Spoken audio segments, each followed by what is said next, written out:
Welcome to Tokunbo. My name is Jola Naibi, and in this limited podcast series, I'll be having conversations with Nigerian storytellers living in the diaspora.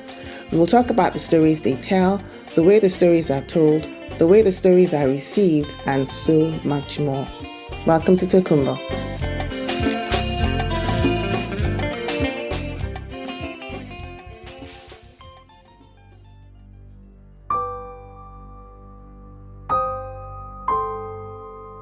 Northumberland Street, London, Spiritside, England, July 5th, 2017, 4:40 a.m.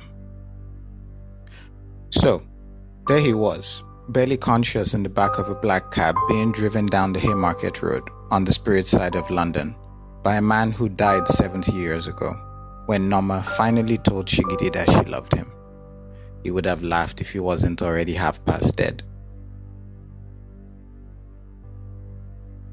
That was Wole Talabi reading the opening lines from his phenomenal debut novel Shigidi and the Brass Head of Obalufon. He's my guest on this week's episode of Tokunbo. Welcome to the podcast, and thank you for taking the time to speak with me today. It is a pleasure to finally meet the face behind the words I've been reading. So I had written something maybe earlier on this week where I said that if I was to kind of summarize my reading adventure, because I read a lot, for the year 2024, one of the things I would say is it's the year that I discovered the writing of Wole Talabi, because I read all three books, all three of your books this year. I wanted to start, I like the way you describe yourself, writer, editor, engineer. And so you have two short story collections, Incomplete Solutions and Convergence Problems, and a full-length novel, Shigidi and the Brass Head of Obalufon. I love that title, and we'll talk about that a little later.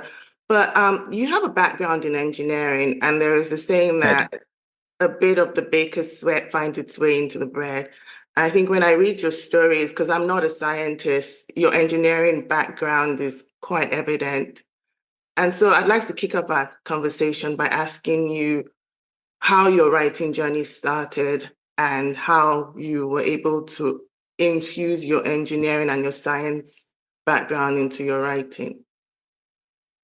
All right. Well, first of all, thank you. I'm very glad you discovered my writing. I guess I'm even more glad that you've enjoyed it, apparently. If not, you wouldn't be talking to me. And then second thing before I answer your question is, actually, I do describe myself using those three words, but the order was slightly wrong. Oh, sorry. I always say engineer. I always say engineer first. I always say engineer, writer, editor. Okay. And sometimes I add mostly in that order. Because that is kind of the way my brain works. I mostly have an engineering brain. But I really enjoy writing as well. And I love doing it. I've been doing it since I was a child. So my writing journey basically there's different versions of this story, right? It's like when people ask the Joker in The Dark Knight how he became this way, and he tells a different version of the story every time. Mm-hmm. I kind of have multiple origin stories. I like that. But the good thing is they're all true, because the first one is when my dad was an engineer and my mom studied English literature. Okay. So in that sense, it was kind of destiny that I would end up doing both, because I am exactly the midpoint of both my parents. I'm the average of their heights. I'm the average of their weights. Apparently the average of their intellectual interests. I'm just in between. Like, you take a bit of my dad, a bit of my mom, you end up with me. So a bit of engineering, bit of literature, you end up with engineer that likes writing. Okay. So that is one origin story. But there's another version of this, which is just, I read a lot of books when I was young. Okay. Both my parents loved stories, even though my dad was an engineer, but he read a lot. He read everything.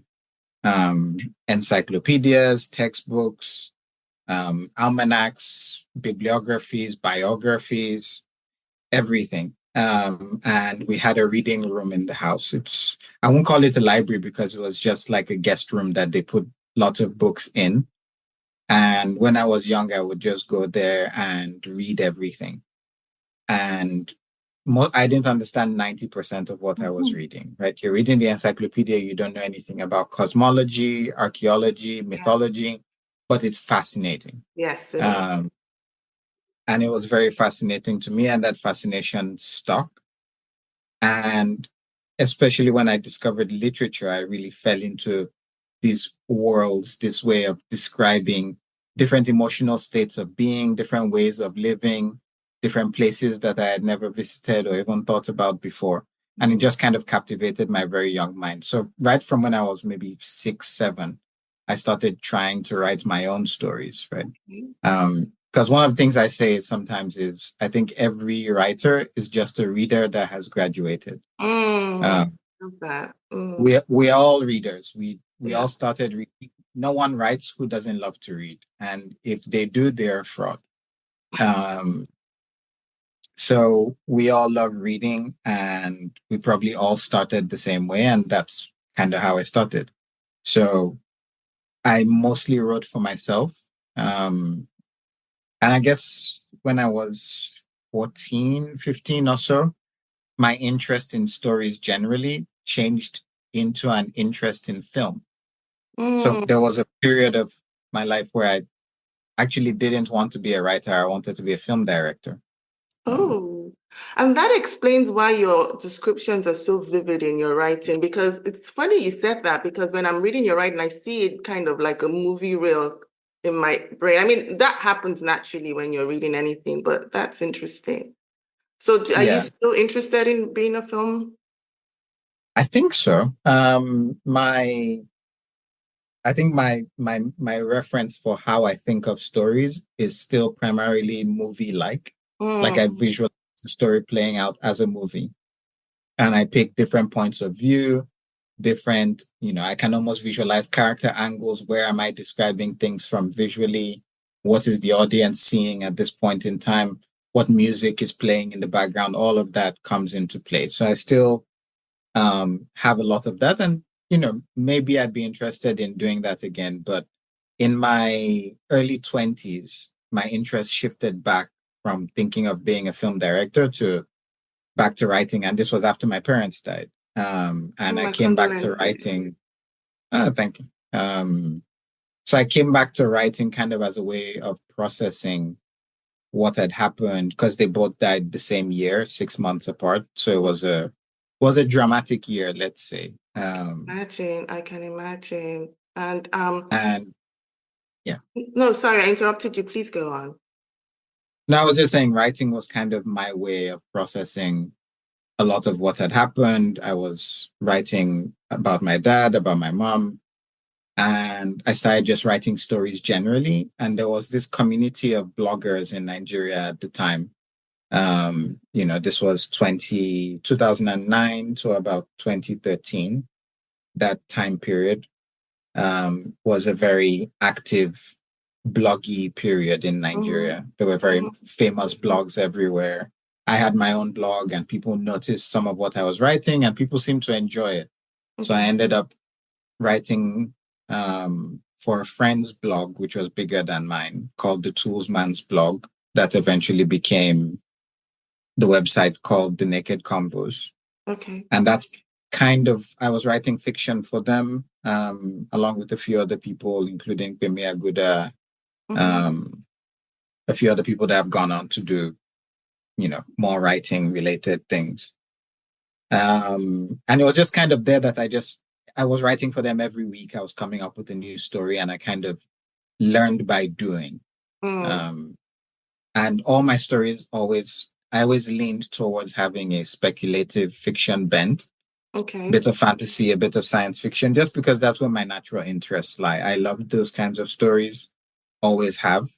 They interest me more than standard literary fiction, even though I love literary fiction as well.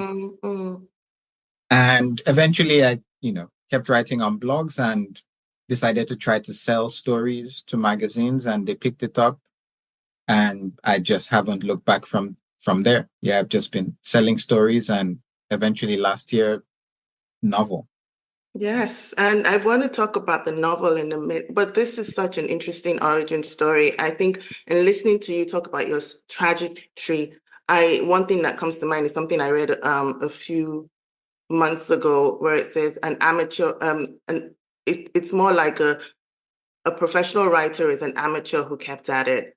And in describing your journey from a reader, becoming a writer, and using all of the experiences that you had from when you were 6 years old to becoming, the gifted, masterful storyteller that we have today. My first introduction to your work was reading Wednesday's Story, which was shortlisted for the 2018 Kane Prize, and I thoroughly enjoyed it. And it's also one of the stories in your first collection, Incomplete Solutions. What I liked about it was the way you blended the Nigerian speculative elements and English themes, the nursery rhyme, Solomon Grundy. I hadn't heard that in so many years, and I read it and I was like, oh my goodness, who is this person? What was the inspiration behind that story? How did that story come to life? I like to blend things. I can tell. It's one of my favorite things to do just in general, is take ideas that seem diametrically opposed or completely contradictory and try to find overlapping threads or just, resonant themes that I can weave together to make something more interesting. So actually Wednesday's Story is a sequel to an older story that I had written a few years ago called Thursday. And the idea for Thursday was itself inspired by a story by Neil Gaiman, which is called October in the Chair, where he had done something where one of the main characters was the personification of the month of October. And I just thought that was such a clever idea. I read that story a long time ago, and I'd almost forgotten it when I had started writing Thursday, until I realized halfway through that story that no, actually, you are remembering October in the Chair. So it's almost an homage to that, which I think is really funny because Neil Gaiman himself wrote that story as a tribute to Ray Bradbury, who's a story that he was an author that he admired. And it was meant to be like a Ray Bradbury story. So there's almost this nested loop of like authors communicating with each other through stories. And I think I'm lucky to be somewhere, in that chain. But essentially Thursday came from that. And Thursday was where I first set up this idea of the days of the week, personified days of the week, telling each other stories.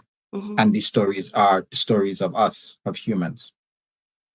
And when that story ended, it was a fairly straightforward story. Thursday just tells the story of this terrible thing that happens to this poor girl in Calabar whose father goes for revenge and eventually goes mad. And I always thought, well, what if one of them decided they want to change the story? How would that work, right? Because if you're personifying days of the week, they need to have personality, right? That's the whole point. So I was like, well, it makes sense that there would be a rebellious one. And that rebellious one would probably want to change the story rather than just tell it.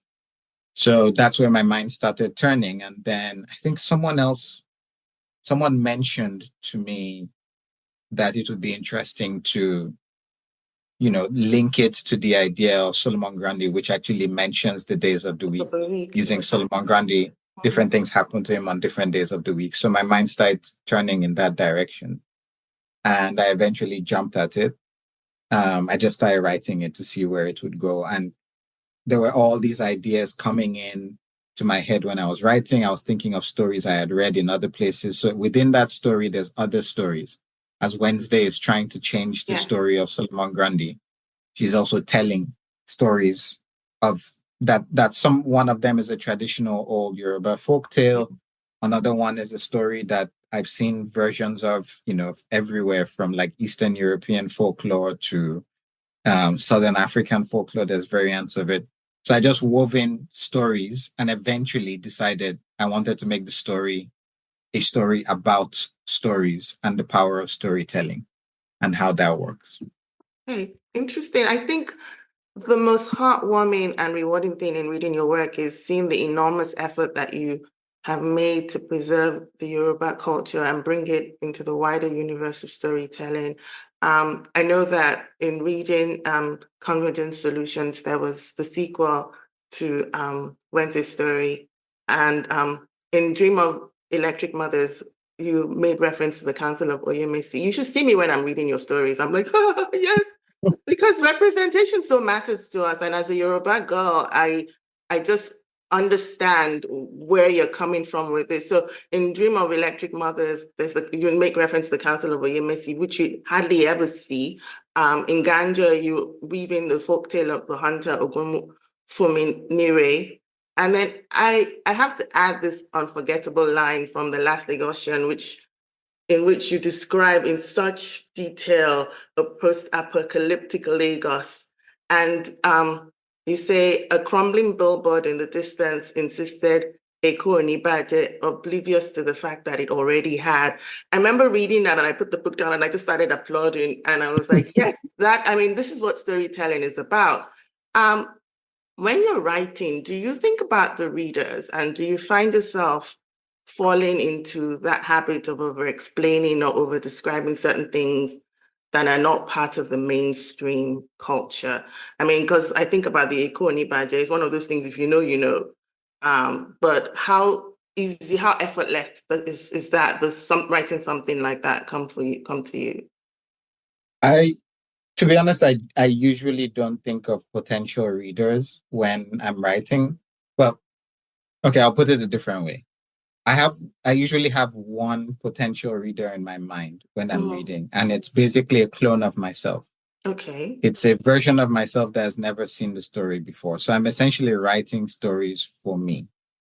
I'm writing stories that I think are interesting, that have interesting things to say, that contain, beautiful turns of phrase, fascinating turns of phrase, things that I think are enjoyable and entertaining.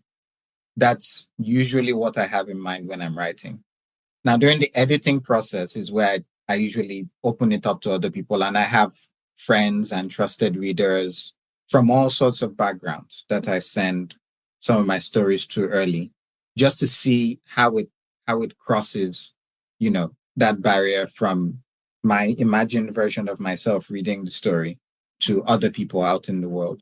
And sometimes I get feedback that, they have absolutely no clue what something is referring to or this and that. And I might make adjustments, but in general, I don't. And the reason for that is I think just for me personally, I'm more concerned with authenticity and consistency than someone completely understanding everything. I actually am a strong believer that nobody needs to understand everything about a story. It's kind of a false positioning to put yourself in as a reader, to think that you're going to get everything that an author is trying to put across, simply because our brains are unique, right? They're these minor miracles of biology, chemistry, neurology, and they're all informed by what we've grown up around, what we've been exposed to, our environment, the films we've seen, the words we've heard, the things we've come across. That is what creates a mental image in our mind. So when you sit down to write something, it is impossible that by the time someone else reads it and takes that into a different brain with different chemistry and different experience, different age, different abilities, different perceptions, it is impossible that they will completely get exactly what you mean. So I don't even try. No. All I try for is to be logically consistent and to be interesting. And if I think it's interesting, then all I can do is hope that other people will find it interesting. So that's why I do that kind of check with other readers, and I see where people might be tripping up on things.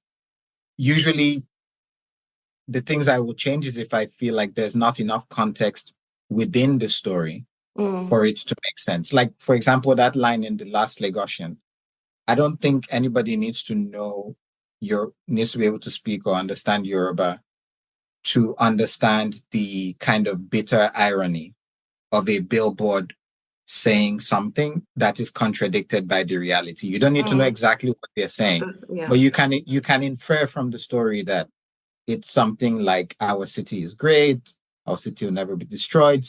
It's meant to be something triumphant that is undercut by the reality. That's all you need to know for the effects to come across. And to me, that's what's important, is if there's enough context. And I'm glad you said that, because our conversation is centered around writing from the diaspora about Nigeria and making sure that we preserve that authenticity and we don't dilute it just because we're trying to reach a wider audience, which is not, familiar with our culture. And there are ways that we can do that. I want to pivot a little bit and talk about Shigidi and the Brass Head of Obalufon. Yeah.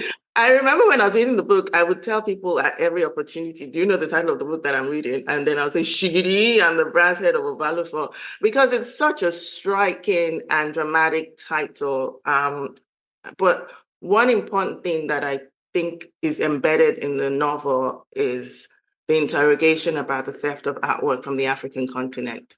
And so my question for you is, what came first, Shigidi or the Brass Head of Obalufon? And in being a little bit more specific in asking this question, did you first have the idea to create Shigidi, the Nightmare God, and then decide to center him in a story about stolen artwork? Because I know we meet Shigidi in Incomplete Solutions, but were you already percolating an idea of the Brass Head of Obalufon at the time when you were writing him? It's a good question. And the answer is in the title. It's Shigidi first, and then the Brass Head of Obalufon. That is true. And actually, funny enough, it's actually Norma first. Norma was the first character that I kind of came up with originally in a short story. And very quickly after, I came up with the idea for Shigidi. And I put Norma in Shigidi's story when I first conceptualized him. And Shigidi is kind of is a reimagining of the Yoruba god Shigidi, which is, like I was saying, about myself. Shigidi has multiple versions in Yoruba culture. I have come across at least 4 different versions. Some say is an alternate version of Eshu. Some say is a servant of Shango. Some say is an Orisha by himself. Some say, Shigidi is just the small idol that you put in your house. It's just a general term for any idol, whether it's an idol of Ogun, Shango, some general purpose. I've seen every version. They all have sources. But the version I was most interested in was the idea of Shigidi as this small statue that people pray to either give their enemies nightmares or to prevent people from sending nightmares to them. And, at the time I've always been fascinated by Yoruba traditional beliefs, all the gods, all the myths surrounding them. And I had come across all the major gods, Shango, Ogun, Olorun, all the main ones, Yamaja. But I hadn't come across Shigidi until maybe 10, 12 years ago. And the first time I came across Shigidi, my first thought was, this sounds like the shittiest job in the world to have as an Orisha. Like, your entire job description is be ugly and give people nightmares. It sounded terrible. And then that thought literally snowballed into my mind of like, if it's the shittiest job in the world, what if you treated it like an actual job? So how would it work? That means he works for a company. What does this company look like? Clearly, it has to be the Orisha company with a kind of structure. So who's in charge? Who's the CEO? Do they have a board? Do they have HR? And all of that kind of spiraled out from this one thought I had of just shittiest job in the world. And then I wrote the story of Shigidi around that, just to kind of help myself understand the world I was constructing. And I wanted it to be a bit serious, but a bit playful, a bit satirical, because you can't really write religion as a form of company as a form of capitalist enterprise without critiquing capitalism itself. Yeah, for sure. So I was trying to get that tone. And that's where I came up with Shigidi. And by then I had Shigidi and Norma, and I had put them together in this story. where they first meet and kind of form a partnership. Mm. But then I wanted to write more stories with both of them. I wanted them to go off on a series of adventures. So I actually had a list of titles. Shigidi and this, Shigidi and that, Shigidi and this, Shigidi versus that. I had a whole list of story ideas that I was going to write, but I never really picked up on any of them until I went to London for the Kane Prize ceremony in 2018. Mm-hmm. And as part of that, we went to the British Museum, which I used to live in London, so I had been to the British Museum before. Mm-hmm. But that time when I went, I don't know, something was different. Maybe I was just more aware of things in the world, and a lot more was on my mind about history and culture and power dynamics in the world. So I felt very uncomfortable. And normally I love museums. I love being in museums. I love learning history. But I just felt very uncomfortable in the British Museum. And especially when we went to the African galleries and I saw all these, things that had been taken during the colonial period. I had this almost overwhelming urge to just like smash things and take them out. Oh dear. And that feeling is kind of what translated into wanting to write a story about a heist to take things back from the British Museum. And it was while I was thinking of what this heist would look like, what the story would be. In my head, it was just like, oh yeah, of course, Norma and Shigidi, they would do this. Yeah. They are the ones that are going to do Yeah. this. Of course. And then that's when that happened, that day I had the idea, I wrote the first line of what eventually is still the first line of the novel. Really?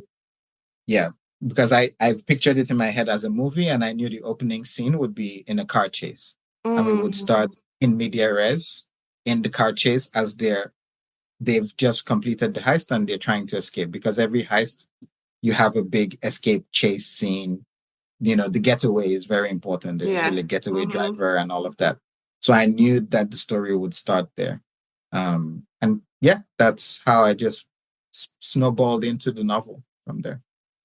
Well, I mean, it's extremely well written, definitely beautifully imagined. And I think what I can get from that is you started off saying about how Shigidi had the shittiest job and he had to look ugly, but you've been able to carve some beauty out of him. And I think that's definitely very admirable.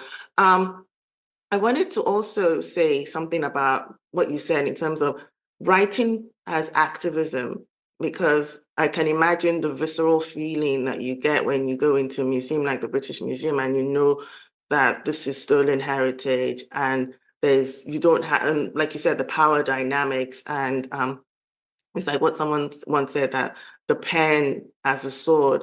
I mean, giving that sort of visibility to the history behind the artifacts, I definitely applaud you for that. You talked a little bit about your writing journey and started in Nigeria, but now you don't live in Nigeria. And I wonder, just as somebody who also started writing in Nigeria and no longer lives in Nigeria, how has living in the diaspora influenced your writing and perspective on Nigerian culture and identity? How easy or difficult is it for you to write about Nigeria while living in the diaspora?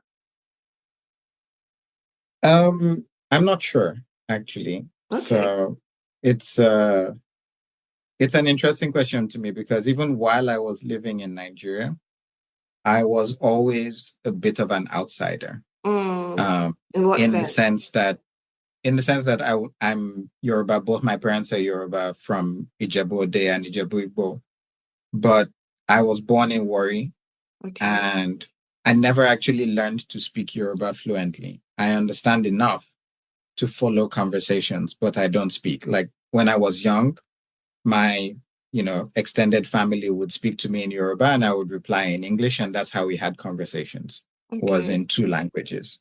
So even then, I was always a bit of it's a bit weird, right? I was always a bit of on the outside looking in, because even in Warri as well, Nigeria, especially in the 90s under Abacha, was a very tribal. Yes, it was. Tribal society, and in some ways it still is. So in that sense, I was always kind of one foot in, one foot out. And then my parents moved to Edo State as well. So again, another displacement. And then finally we moved to Lagos. Mm-hmm. And even then, while we were living in Lagos, I was actually studying. I did my undergraduate degree in Ife, in University of Ife, Okay. OAU. And again, being in OAU in Ile-Ife, the heartland of the Yoruba people. Yes. Everybody speaks Yoruba, but I didn't. So I kind of learned to understand things and mostly follow things through context. And a lot of the time I was an observer. Mm. And I've always had that feeling of just never fully belonging to a group, even I'm more Yoruba in the intellectual sense than Okay. in the emotional sense, as in I fully identify as Yoruba. I love Yoruba heritage and culture. I'm fascinated by it, but in almost like an academic way, as someone looking in from the outside.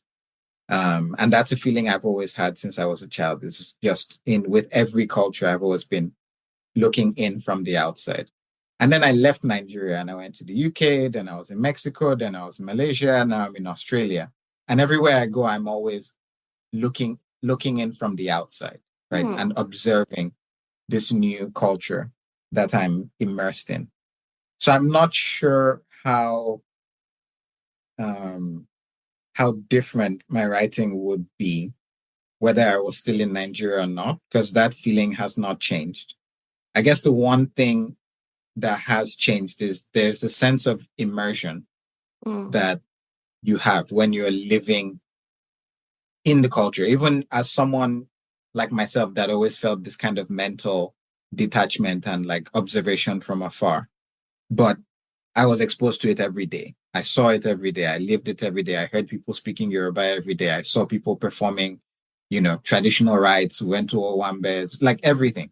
So there's a sense of immersion and just all of that your brain absorbs that filters into your writing eventually. And that's not gone, but in a sense, it's like my sense of Nigeria is frozen. I don't know if you know Chinelo Onwalu, also a Nigerian writer. She said something that stuck with me once because I get it as well. She's also from diaspora. She's in Canada. And she said once that when you leave Nigeria or when you leave home, I think it applies to any diaspora author. It's a bit like taking a fish out of a river and putting it on the riverbank. And let's assume the fish doesn't die, right? Let's just say before you were flowing with a river. Yes. Right. And now you've been taken out and they put you on the side and the river continues to flow. But now you're just observing it move. You're no longer flowing with it. You're not observing from within. You're watching it flow from the outside. And that's a feeling, even if you jump back in, you're not jumping into the river at the same point that you left.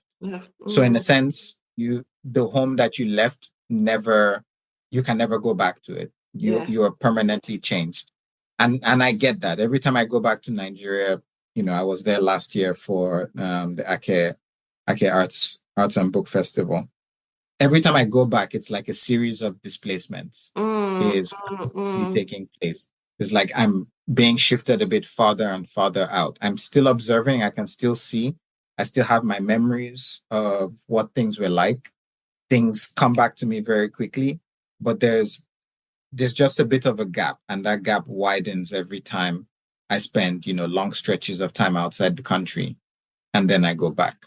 So I guess that immersion slowly fades away over time. But perhaps what stays is the version of Nigeria I grew up with when I was fully immersed in it. That version will always be stuck with me. And maybe that's why a lot of the time when I write, I tend to write about 90s Nigeria or 2000s or pre-2015, right? Because before that, I used to still visit Nigeria very frequently. And since then, it's been longer and longer. So yeah, that's probably what's happening. That is such an interesting view perspective, and it's one that I can relate to, especially when you talk about the fish, because as a writer, it's around the same time when I left Nigeria in the 90s, and I haven't lived there since. I've visited less frequently than I would like.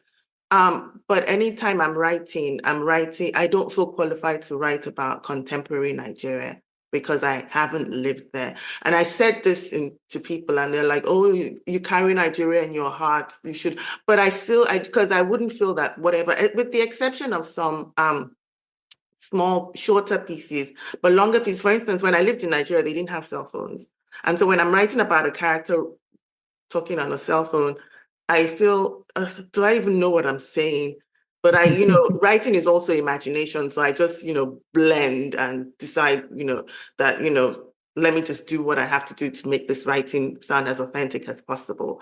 But yeah, I think one of the things I could get from your what you said about your writing Nigeria from the diaspora is do you still feel like you're an insider? Because it's not evident in your writing that you don't speak Yoruba. If you hadn't told me, I would have. If somebody else had told me, I'd be like, no, of course he does. Which doesn't make you less authentic as a Yoruba person. But do you still feel like an authentic insider, knowing as much as you do of the culture, as opposed to somebody who doesn't have the heritage that you have and decides to write a Shigidi or a character or a setting? Well, so I'll say this. I guess I've never felt like an insider. So you can't lose what you never had. Right. Even within Nigeria, I grew up with comments, people would make comments like, oh, you're Yoruba and you don't speak Yoruba, you should be ashamed. And yeah, people said that a lot. And I learned to ignore it. It never bothered me because I kind of realized, like, maybe this is why I said I feel like I'm Yoruba more in an intellectual sense, is because my interests in Yoruba culture run much deeper than just the language, the contemporary practice and appearance of being Yoruba. I am very fascinated with Yoruba history, philosophy, science, technology, and there is a lot that I know about that. Maybe a lot more than the average Yoruba person that can speak Yoruba.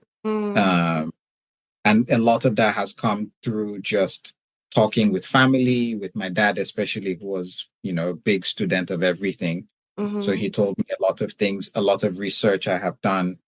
So in that sense, I feel it. I feel that connection to it. And as long as I have that connection, it drives me to keep researching, to keep using it as inspiration for stories. Also as a way of telling people about this, because I feel like there's very little that people know about the depth and breadth of the history, the culture, the philosophy, the science, the religion of the Yoruba people as a whole. It's very superficial, basic stuff that we know. And I feel kind of almost privileged in a way that, no, my dad gave me that legacy. So that's in my own ways. That's my own way of being Yoruba. And I've always had that. And I still have it. I still have that fascination to keep looking up things and learning more. So in that sense, I still feel nothing has changed. But in the sense of being an insider, as in if people sat down together and we're having a conversation in Yoruba, would I follow everything? No. But I've never had that. So I don't miss it. So, you can't miss what you've never had. So I understand. And I think one of the things for me, which I can relate to, is I've always been, and I continue to be fascinated by what Yoruba culture would be without the influence of British colonialism. That's kind of like my thesis. I'm writing something about it at the moment. And I watch movies, Yoruba movies a lot, just to keep, in fact, most of the Yoruba I speak is from watching Yoruba movies, because when I was growing up, there was this sense that oh, you will have language confusion if you speak Yoruba and English. So there was a lot of emphasis on speaking English because that was the language of progress, quote unquote. And so it wasn't until I was in my teens that I started even understanding Yoruba and then later watching Yoruba movies. So I've never considered myself an outsider, but then my observation of the Yoruba culture is similar to yours, where a lot of the people who consider themselves insiders, the kind of depth that you have, which is really admirable, and congratulations on that, is not something that they pay attention to because they're too embedded in the culture to think that there can be like Yoruba scientific stories and things like that. In living in the diaspora, have you faced any challenges as a Nigerian writer living abroad? And I think for you in particular, when I think about the diaspora and writing for, the global storytelling landscape, um, I don't like compartmentalizing authors, but when your writing is urban fantasy, science fiction, and something called Afrofuturism, but storytelling for me is storytelling. Are there any challenges that you faced in writing the stories that you write in your work, in presenting it to people that you know that it's because of the Nigerianness, the Yoruba culture embedded in it, that challenge presents itself? I think I'm fairly lucky in that I haven't had that. And I think I haven't had any challenges from, say, editors, publishers, at least none that they've told me directly related to the Nigerianness of stories. And I think a big part of that is due to timing. I think I kind of became more visible in the global storytelling community around the time when people like Tade Thompson and Nnedi Okorafor, Sophia Samatar, other African authors had already kind of broken the ground, so to speak. They had already made headway into the global storytelling community, especially, let's say, science fiction, fantasy genre work. It tends to be, it's not a small circle, but it's a circle. Like people tend to know each other. And I think because of those people that came before that kind of did the difficult work, right? My mom used to say the person whose head they used to break the coconut will not eat out of it, right? I love that. Now, that's not to say, I mean, Nedi, Tade, they're all eating their coconut happily. But I never had I never had any coconut broken on my head. And I think part of that is because editors, publishers had kind of been acclimatized. They had seen some of that before, so they kind of knew it could work. They were not afraid that audiences wouldn't get this or audiences would think this was too strange.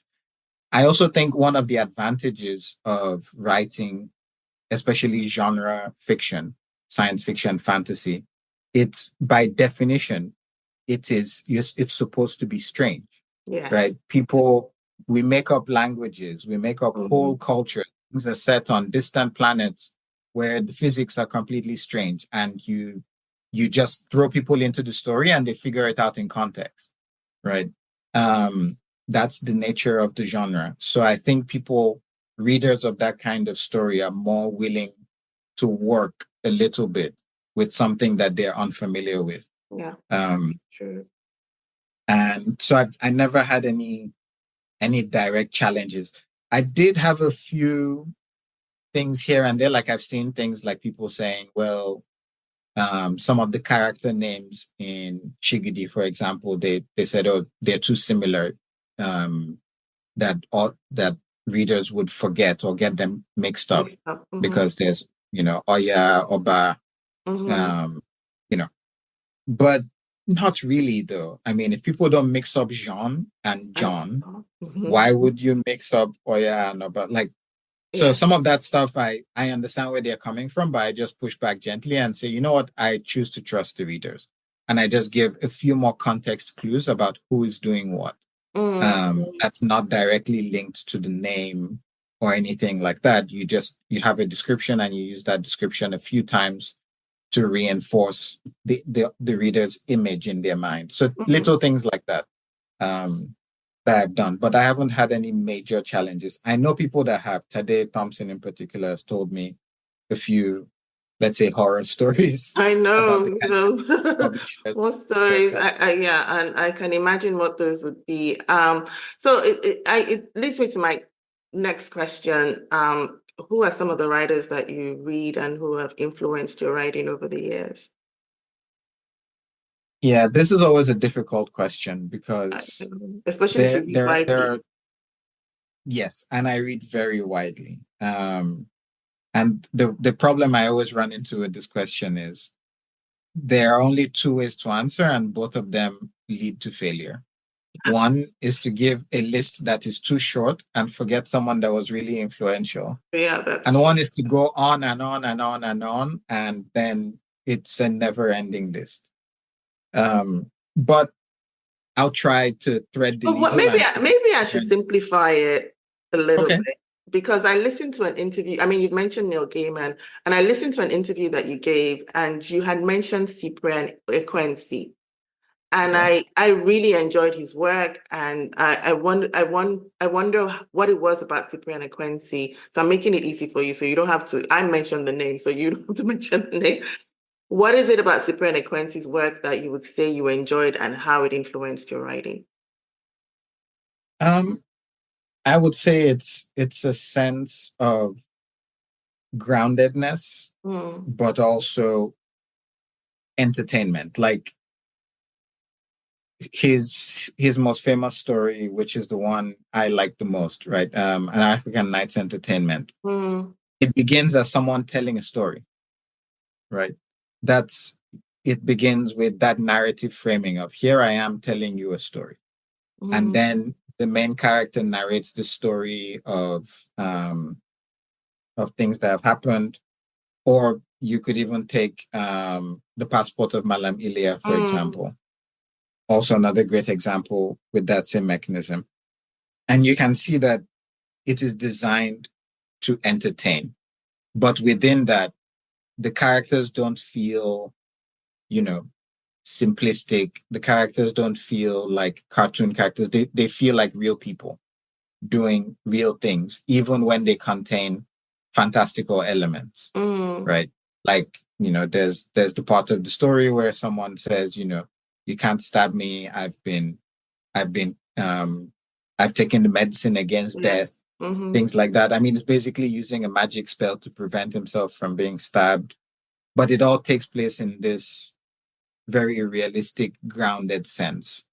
And that's something I try to achieve with some of my stories, not all, because every story for me is a bit different. Right? I'm trying to achieve different things with different stories. But in general, I try to thread the needle between, here's something interesting for the reader to absorb, learn, or be fascinated by, but it's also entertaining on like a visceral, like direct connection to the id way. And that's something I picked up a lot from Cyprian Ekwensi, because his work always had that. It was memorable, it was entertaining, while still being grounded. And that's the main thing. There's a few other authors.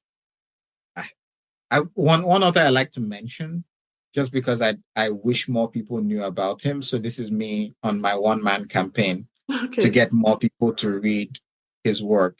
Is Ghanaian author Kojo Lang. Okay. Kojo Lang is, I think, was probably the most inventive African author that has ever written. And it's a pity that he was not more known until even after he passed away a few years ago. But I think 5 years ago or so. But he wrote wildly entertaining stories with such freedom that it really convinced me I could write anything I wanted. Like, your imagination is unbounded. He wrote stories that people didn't know how to classify them. I remember reading an article about how Chinua Achebe was frustrated with him because Chinua Achebe had asked him to submit a story for a collection that he was putting together.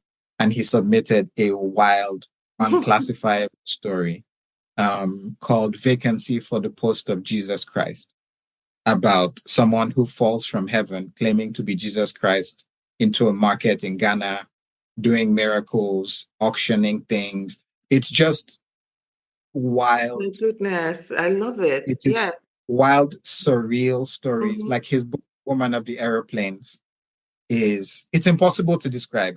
I've kind of said like reading Kojo Lang's work is almost the literary equivalent of getting high because he does things with words and sentences that you don't think should be possible. He was a poet, but he was also a satirist. He was very clever. He was very good at blending things in unique ways. There's a part of Woman of the Aeroplanes where half of the page is a sentence formatted as an equation. And why did he do it?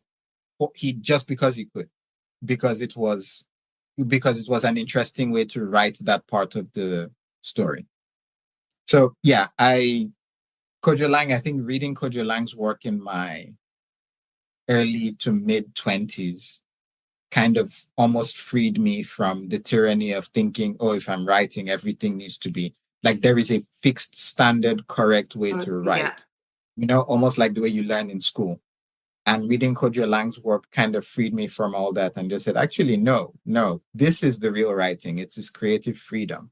Yes, you can do I'm glad anything you said that because that's what was turning in my brain. And I hope I'm going to definitely look for Kojo Lang's work because I don't think I have discovered his work yet, and I hope my listeners will as well. And the creative freedom that comes with writing is one of the things that I think a lot of us should definitely tap into because there isn't one way to be a human being in this world. And so for that reason, there shouldn't be one way to be a writer in this world. And that creative freedom gives you an opportunity to carve a different sort of path for yourself and make readers fall in love with your writing. I think for me, reading was always an escape. And so when I write, I hope I can transport people on a journey. And you definitely have been able to accomplish that with your writing, which takes me to my next question. What are you working on? What should we expect from you next?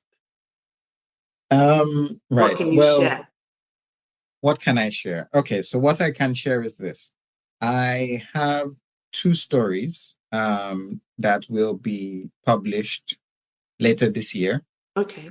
One of them is a science fiction story that will be published in the book Deep Dream, which that book will be published by MIT Press. They do a series called 12 Tomorrows every year or so. They've done for the last, I think, 15 years or so, where they get science fiction authors from all over the world to kind of imagine something about the future on a theme. And this year's theme was the future of art. Okay. So Deep Dream, the future of art, is the name of the book, and it contains 12 stories, including mine. It is a story I'm very proud of. It takes place 3 million years in the future. Oh my goodness.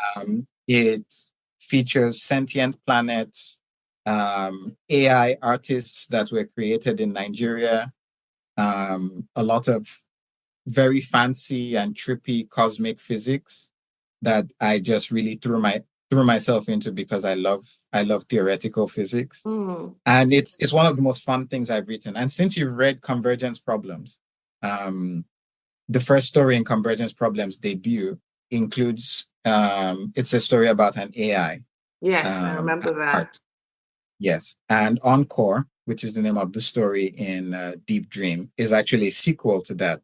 But like I said, it takes place 3 million years in the future. So very, very different. But in a sense, it is a sequel. So that's the next thing that should probably be out. I think that should be out in October or so. Okay. And then in November, I have a short story that is coming out. It should be available for free online through Subterranean Press. Okay. Called Unquiet on the Eastern Front, which is it's what I'm calling literary horror. It's a story set during World War II, between Nigeria and Kenya, well, East Africa, different parts of East Africa. And just basically, it's about the legacy of colonization and the horrors of war. And it features a strange, terrifying creature from Kenyan mythology that I really enjoyed digging up and researching. So those are the two stories I'll probably have out by the end of the year. I'm working on my second novel, which is a science fiction novel set mostly in Nigeria, but across Africa, South Africa, parts of North Africa as well. I can't say too much about that for now because I'm still writing it. You shouldn't have to, but we'll have it on our radar. Yes, and hopefully that should be out. I can't say when because that's up to the publisher. But in the next year or two or three, let's say within the next 3 years, that's good. that should be out. And then I am part of the Sauti Collective, which is a group of writers that we created this fictional shared world. So it's a shared universe with it's based on traditional African, different traditional African cultures. You know, the 12 of us in collective are from all over Africa, and we all write stories in this shared world. So there's a shared history. The stories are interconnected with each other, shared characters, shared settings, all of that. And I have a story that I just wrote set in that world.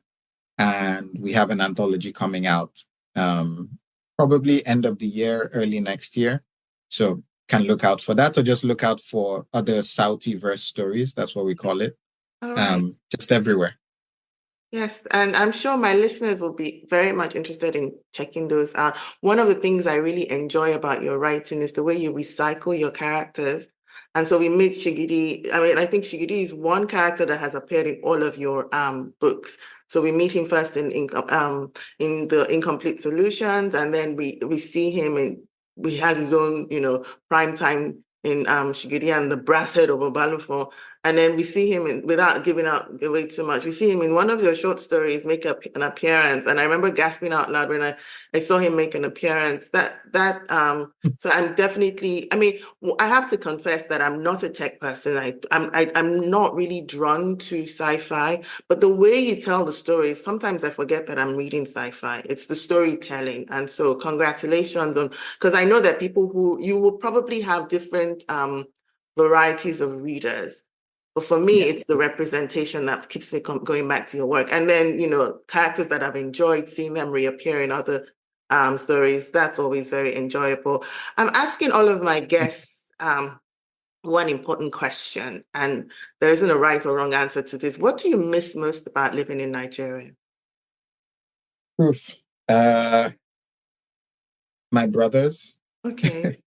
Family. If I'm being honest, because they're still there. And every time I go back, it's mostly to see them. Okay. And if I can tie in some writing related stuff as well, I would do that. But the main it's mostly my brothers. It's the proximity to them, spending time with them every day, just watching movies together. That's one of the tragedies of diaspora living that I guess we're all conditioned to not focus on. If not, it can make it too hard. But it is separation from those that you're close to, that not being able to live life in proximity with them, see them every day, talk to them every day, see how they're changing, the things that happen in their lives. It's a bit of a disconnection. So I miss that. But Nigeria generally, what do I miss? Probably the food and the music. I do not miss the chaos of Lagos. Lagos was always too chaotic to me. Although there was a period in my 20s where I leaned into the chaos and I really enjoyed it. Going out partying every weekend or sometimes on the weekdays, just stumbling into parties or Owambes here and there. Yes. But I'm not sure I miss that anymore. I miss the memories of that time, but I wouldn't do it again. So yeah, the food, the music, and my brothers, those are probably the things I miss the most. Yes, and I think a lot of people will be able to relate with that. I wanted to also thank you, and I know this, I mean, I've thanked you a lot, but at the end of Convergence Problems, you share the story behind each of the stories, which is not something that we see authors do. And, that was such a neat thing to do, because I remember reading it and then going back, and then it was almost like a puzzle was put together. That's why he wrote that. There was the story that you wrote, which was like I'm blanking out on the name, and you probably remember, which was almost like an ode to the NSAS movement. And oh yeah. Yeah, and so that was, I mean, I felt that a lot of people had forgotten about the sacrifices that people made during that time. And it's like I said earlier on in our conversation, the way that you use your writing as activism, it's bold, it's refreshing, and it's definitely welcome. So as we come to the end of our conversation, I want to thank you for your time. It has been a pleasure hearing the voice, seeing the face behind some of the writing that I've enjoyed. I look forward to reading more from you and remaining connected. Count me in as one of the people that you want to send your work to if you're looking for someone to critique it. I am a fan. So do you have any questions for me? No, I just wanted to say thank you very much for reading, for setting up this conversation, for the great questions. One of the things I've been saying is I wish there were more African reviewers, podcasters, bloggers about literature, just in general. Because I feel like that's an important element of the ecosystem. Yes. Where it's not just us, writing, but also reading each other's work. I love reading other African authors' work. I review books at Locus Magazine as well. Okay. I love thinking critically about stories and books and things like that, and just engaging with them. And I love that there's this ecosystem. And sometimes I'm the one writing, and sometimes I'm the one reading. Sometimes I'm the one interviewed, and who knows, maybe some other time I'll be the one interviewing. So thank you. Thank you very much for reading, for organizing this, for sharing with your listeners. Just thank you. You're welcome. And something tells me that this will not be the last conversation we'll have. I envisage a time when you will be the one asking me questions about my writing, and I definitely wholeheartedly welcome that opportunity. Enjoy the rest of your day. I mean, I know it's late in Perth, so it's probably almost bedtime, and I will be in touch. Thank you. All right. Take care. Thanks. Bye. That was such an insightful conversation. I think you'll all agree with me that representation matters, especially in literature. And Wole Talabi has done such a fantastic job of weaving in elements of Yoruba culture, Yoruba mythology into his work. Kudos to him for doing that. We look forward to reading more. Thank you so much for listening.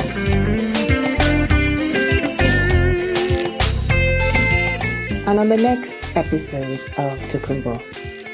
Yeah, but I'm shouting out to all the Nigerian bloggers on YouTube who put out content, about traveling back to Nigeria, about relocating back to Nigeria. You guys are doing amazing work. Amazing work. It helps us all like me. So keep on doing your great thing. And